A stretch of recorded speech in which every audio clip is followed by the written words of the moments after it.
नमस्कार, आप सभी का बहुत बहुत स्वागत है। आप देख रहे हैं विपक्ष ऑलवेज बेदम। मैं हूं परवीन शेख। विपक्ष की सबसे बड़ी पार्टी कांग्रेस का ग्राफ लगातार नीचे जा रहा है। जिन राज्यों में चुनाव है और जिन राज्यों में चुनाव होने वाले हैं वहां भी कांग्रेस की रणनीति धराशायी हो रही है। यानी महाराष्ट्र झारखंड चुनाव से कांग्रेस के लिए अच्छी खबरें नहीं आ रही हैं।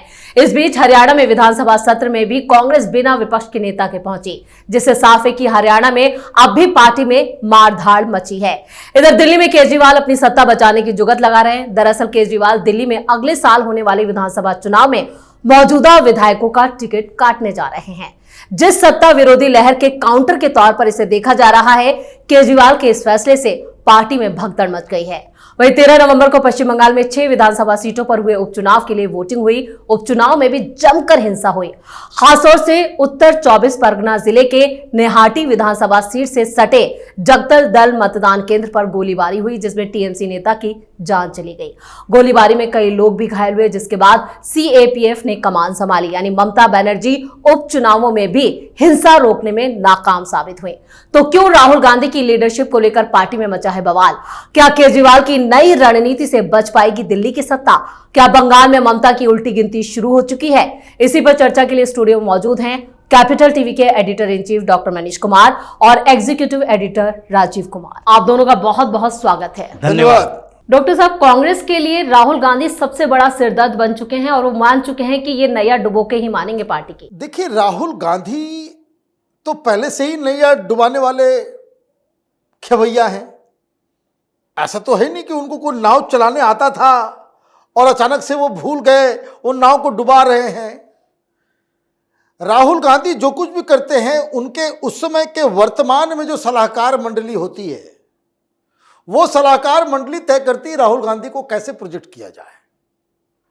राहुल गांधी के पास इधर का चैम्बर खाली है, आप मान लीजिए, प्रोपेगेंडा में मत फंसिए।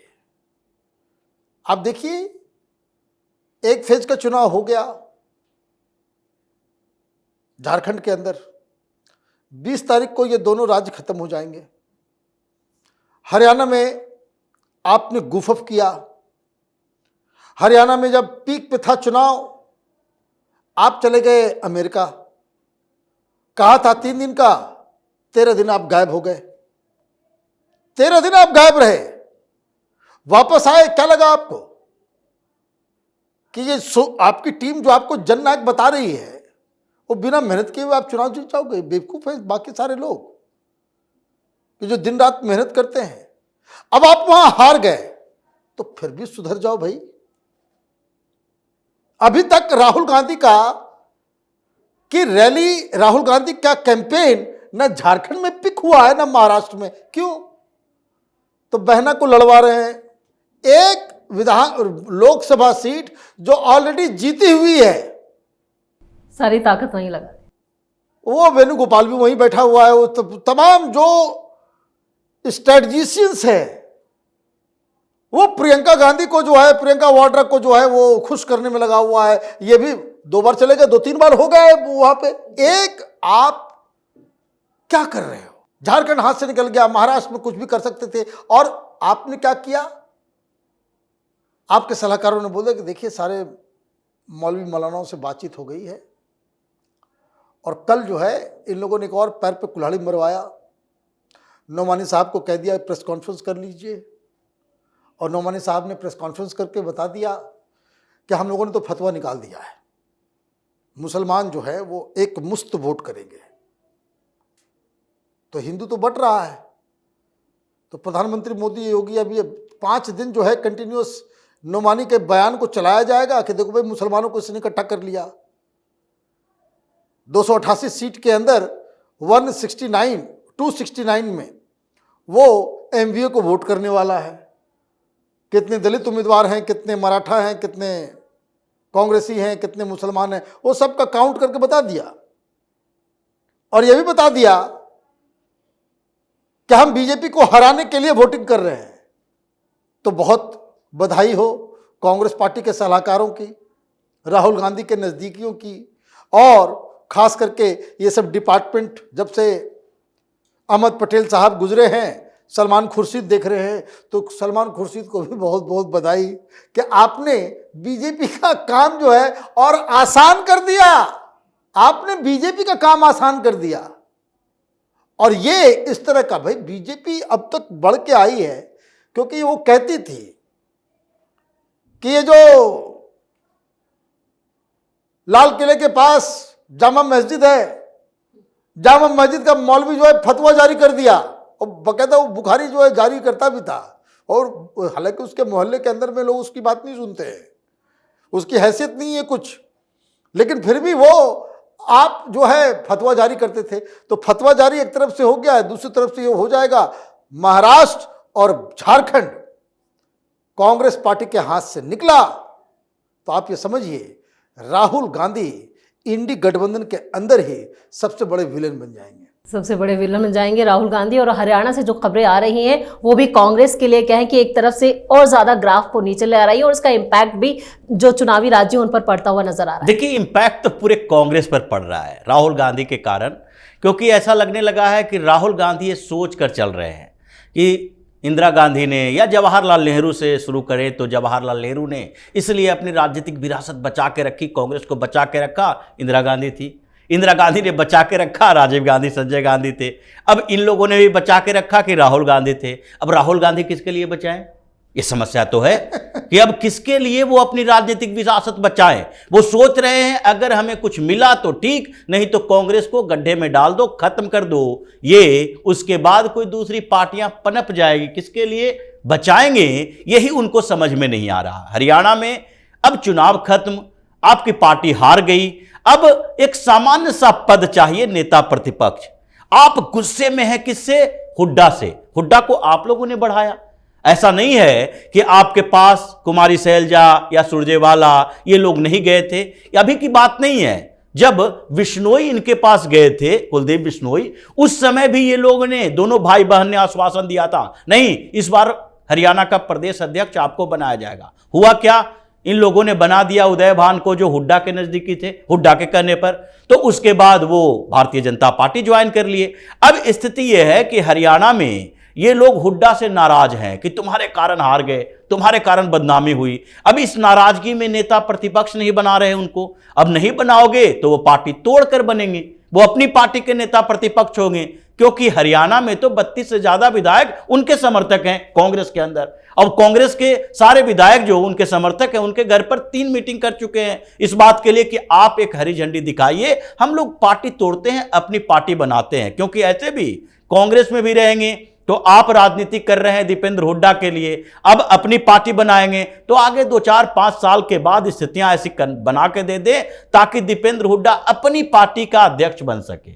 यह स्थिति कांग्रेस की है, क्योंकि कहीं भी कांग्रेस में ऊपर से नीचे तक भाई भतीजावाद, बेटा बेटी परिवार, यही सारे लोग हैं। और इसीलिए हर जगह आरोप भी लगते हैं। तेलंगाना में सरकार इनकी बनी है और आरोप लग रहा है कि देखो रेवंत रेड्डी है जो अपने साले को दे दिया 1000 करोड़ का कॉन्ट्रैक्ट। ये आरोप गंभीर आरोप लग रहे हैं, एक दो नहीं, हर जगह पर इनकी परिवारवाद चरम पर है। चाहे खड़गे का हो या फिर सिद्धारमैया को हो, डीके शिव कुमार का हो, या फिर इधर हुड्डा से लेकर कांग्रेस के राहुल गांधी का हो।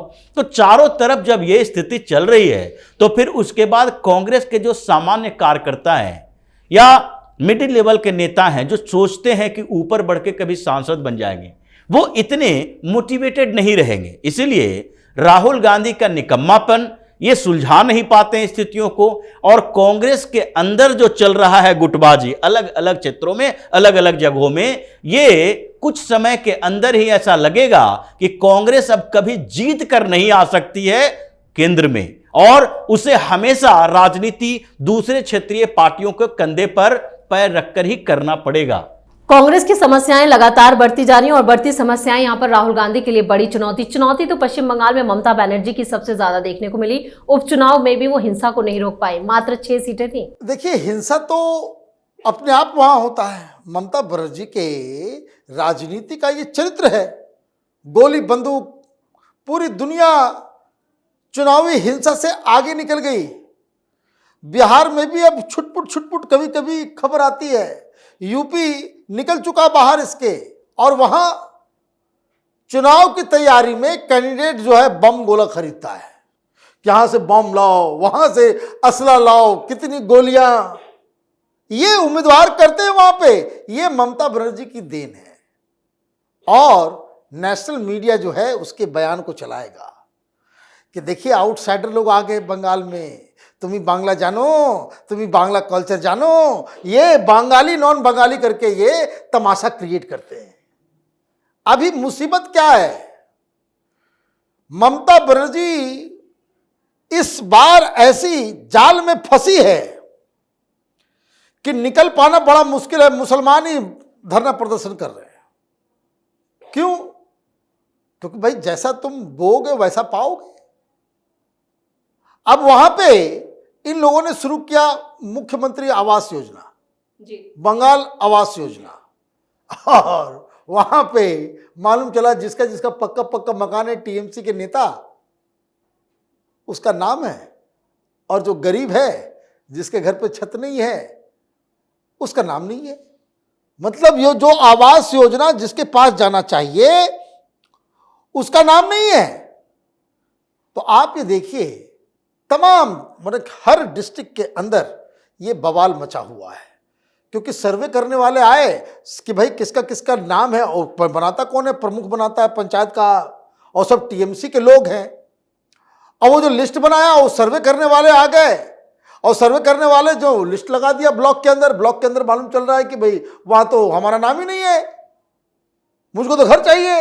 नाम किसका है तो गांव वालों को तो मालूम चल जाता है कि अच्छा ये आपका घर नाम है, अरे ये तो टीएमसी का है, इसके तो पक्के मकान ऑलरेडी हैं, फिर ये क्यों? मालूम चल रहा है कि लिस्ट में कोई नाम है, कोई सुदेशना रॉय। अब ढूंढते जाओ ये सुदेशना रॉय है कौन, और वो मालूम चला कि 3 गांव में उस नाम से जो है वो सुदेशना राव के नाम से डाल दिया गया है। मालूम चलता है कि कोई उस नाम की महिला है ही नहीं, लेकिन उसके नंबर जो बैंक अकाउंट नंबर जो है वो टीएमसी किसी नेता का है। तो 10 जिला के अंदर में जो है 10 जगह पे जो है जाकर के आपने ये एक फिक्टिशियस नाम और फोन नंबर अकाउंट नंबर दे दिया, तो ये 1.25 लाख 1.5 लाख रुपए के हिसाब से मिल रहा है, तो 10-15 लाख रुपए जो अपना घर लेकर के आप चले जाएंगे। मारधाड़ चल रहा है, वीडियो सब भागे हुए हैं, कारण वो टीएमसी के लोग ही सारा कुछ कर रहे हैं। ये टीएमसी का एक ऐसा नया चैप्टर खुला है कि ग्रामीण इलाकों में एक तो अधिकारी भाग चुके हैं और दूसरा टीएमसी के लोग ही अपने नेताओं को ढूंढ रहे हैं पिटाई करने के लिए। तो बंगाल में जो लूटपाट मची है उसका असर जो है ना आने वाले चुनावों में और देखने को मिलेगा इधर। लेकिन आने वाले चुनावों को लेकर केजरीवाल भी तैयारी में जुटे हैं, लेकिन उन्होंने जो काउंटर या जो रणनीति बनाई है वो उन पर भारी पड़ती नजर आ रही है। देखिए, अरविंद केजरीवाल चुनाव की तैयारी में जुटे हैं या चुनाव की तैयारी से पहले फ्रस्ट्रेट हैं, इन दोनों में अंतर स्पष्ट करना बड़ा मुश्किल हो गया है, क्योंकि अरविंद केजरीवाल भी उस दौर में चले गए हैं, हर दूसरे दिन अपने ही जाल में फंस जाते हैं, कुछ ऐसी बातें कह देते हैं जिससे और नेता नाराज हो जाएं। अभी आम आदमी पार्टी का संगठन बिल्कुल दरका हुआ है और वो एक रणनीति पर काम कर रहे हैं कि उस नेता को अपनी पार्टी में ले आओ। भारतीय जनता पार्टी का कोई नेता कहीं है, कुछ देख लो, जो जिसको टिकट नहीं मिलने वाला है, जो किसी कोने में पड़ा हुआ है, उसको कम से कम नाम के आधार पर ले आओ। कांग्रेस का कोई है, नाम के आधार पर ले आओ। क्यों? क्योंकि इनको लग रहा है कि इस बीच जब चुनाव नजदीक होगा तो हमारी पार्टी में विस्फोट होगा। उससे पहले यह नैरेटिव क्रिएट करो कि देखो हमारी पार्टी के तो उन नेताओं ने छोड़ा है जिसे हम भगा चुके थे, दूसरे के पार्टी के नेता हमारे पार्टी में आ रहे हैं। अभी अरविंद केजरीवाल ने एक दिन पहले कहा कि अपने अपने विधानसभा क्षेत्रों में तैयारी कर लो, किसी का टिकट कट सकता है, केवल और केवल अरविंद केजरीवाल के नाम पर चुनाव लड़ना है। जिसको टिकट नहीं मिलेगा वो भी शांत रहो, जिसको टिकट मिलेगा वो भी शांत रहो। अब यह कहने की जरूरत क्या थी, क्योंकि पार्टी के अंदर चल रहा है कि कई लोगों का टिकट कटने वाला है। एंटी इनकम्बेंसी का सारा ठिकरा ये विधायकों पर फोड़ने की कोशिश कर रहा है कि देखो इसने काम नहीं किया, हम लोगों ने इसे हटा दिया, इन चेहरों को बदल दिए, अब नए लोग आए हैं, नए तरीके से आप लोगों के लिए काम करेंगे। इस बात को लेकर इतना डर है आम आदमी पार्टी के अंदर कि अगर 10-12 नेताओं को छोड़ दे सौरभ भारद्वाज, आतिशी मर्लेना, गोपाल राय, ये जितने जो दुर्गेश पाठक टाइप के लोग हैं, ये 10-12 नेता जो दिन भर इसके इर्द गिर्द रहते हैं, उसको तो कॉन्फिडेंस है कि हमें टिकट मिल ही जाएगा। और दूसरे लोग पूरी तरीके से कंफ्यूज हैं और विकल्प देख रहे हैं कि कहां मौका मिले। और कांग्रेस उस तरफ दरवाजा खोलकर बैठी है कि जितने पुराने नेता कार्यकर्ता हमारे हैं, जिसको अरविंद केजरीवाल ने चुराया था, सबको वापस लाने की तैयारी करो। अब केजरीवाल की समस्या यही हो गई है कि अपने संगठन के अंदर लड़े या दूसरे से लड़े।